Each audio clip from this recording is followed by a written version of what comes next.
Hi everybody, it's Constance with Charming Custom Crafts, and I'm a day late, but never a dollar short, not totally, yeah, penny short always, but I'm a little late because I wanted to make sure the Race to 300 winners were up yesterday, but here is the next in the series of card making. This one's going to be your first 3D card.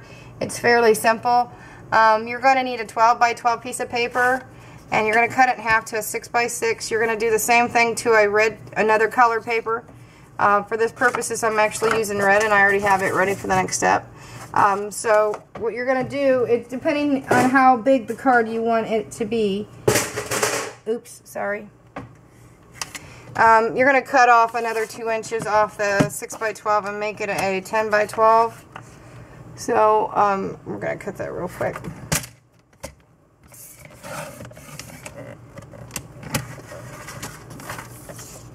Of scrap paper. This is a fairly easy card. Now you don't have to have a scoreboard. I try to show you guys things that you don't have to use a scoreboard with.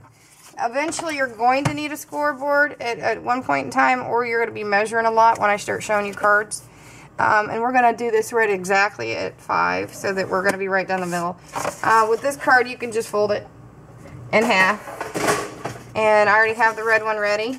As you can see, it's already folded and it's already been laid down.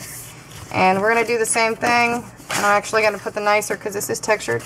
I'll leave the textured on the inside. So now we have 2 sheets. We're going to put the red piece aside for now, and we're going to work with the white. And don't worry if it's slightly off, because you can use your cutting board to trim it all up afterwards. And I do that a lot because I'm kind of anal about perfection. So you're going to go up to the front at the top, or what you're going to consider the top. And you're going to cut 2 little sections. Exactly the same. You're going to skip a space, and you're going to make the next one a little bit larger, a little bit wider. And if you could do this on your scoreboard, feel free, or on your cutting board. For this purposes, I'm just showing you for the video, and some people may not be able to do that, so I want to make sure.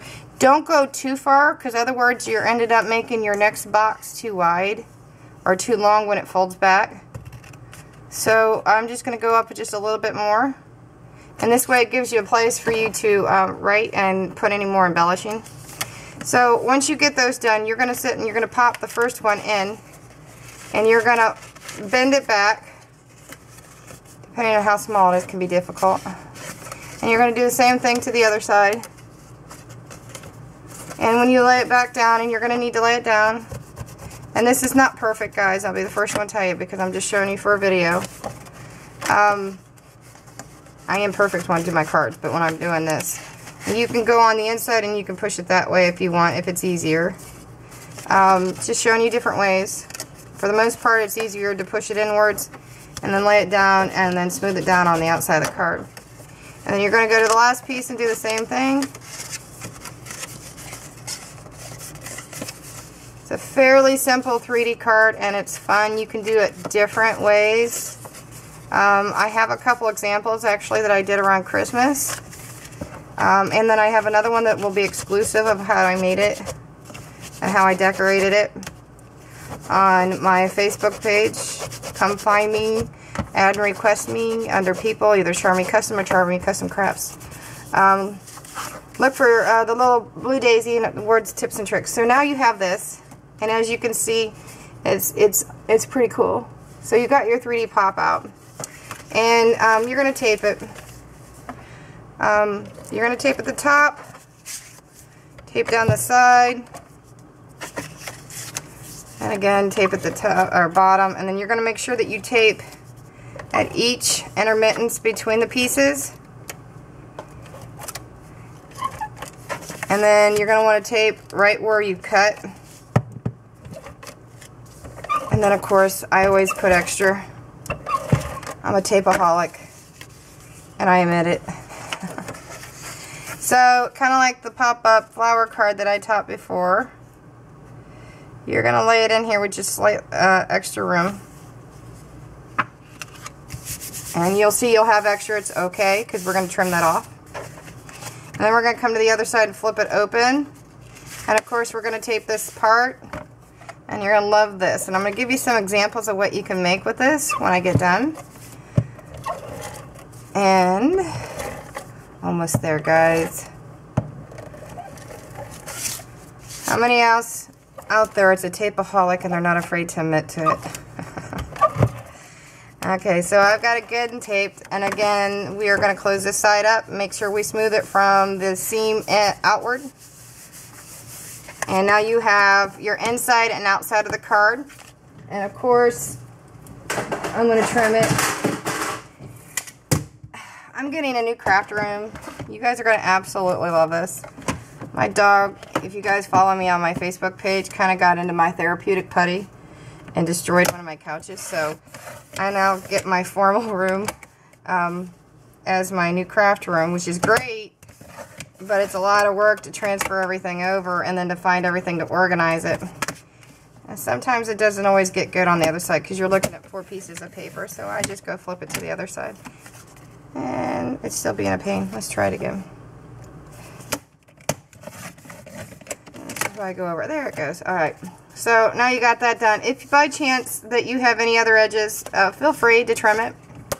Now, I'm going to show you my sample, and I'll have the pictorial up right after this video goes up on the site.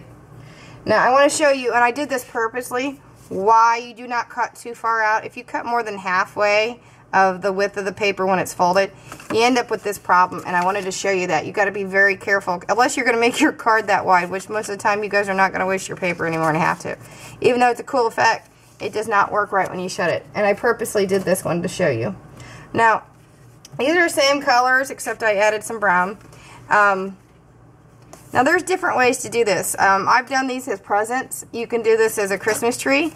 You can also do it as a birthday cake or a wedding cake. It's very beautiful. It just depends. You just got to measure out once you get done with it. If you already know, but sometimes it's still better to measure afterwards how to do this. And like I said, I do have a Christmas one it's just like this. So if you want to go and look all the way back. But here's my sample that will be the pictorial this week for my 3D card series, and I call this the Present Tree 3D card, or Present Tree Cake 3D card, because it's a lot easier to say it that way, because those are the 3 main things you can use it for. So this is my sample, and don't it look yummy? So this is just a quick little sample I put together, and I mean there's different ways to do it. But this is my sample that I did between yesterday and today. There's a lot of little works on it, if you could see, with the liquid pearls and hot glue and lace, and then glossy accents and the glitter. And I had to make some of this stuff by scratch. So I mean, so it took me a while to get some of it to dry. But just think of imagine the different things. This is also the same thing as if you wanted to do something this way. Same concept. It's really truly easy. I've seen different ways, and eventually you'll see me do some really cool things. But I wanted to start off fairly easy with a fairly easy 3D pop-up card. And it's super easy, super fast, and comes out beautiful. Like I said, I have other examples on my cards if you go back and look. And I know I have some on my Christmas cards. But I did it as presents. But you could do multiple pieces and then put multiple pieces of scratch Christmas paper or scratch green coloring and do a Christmas tree, even in different colors. Use your scrap paper. This is actually scrap paper for me. And it looks so yummy, and I embossed it. Oh, God, it looks so yummy. But this is my sample, and here is your next in series to be your 3D cake present tree pop-up card. So enjoy it for today. Hope to see you come over. The Race to 500 is on. It's going to be a huge package for one very large winner, and I hope that you come over and request. See you later. Bye.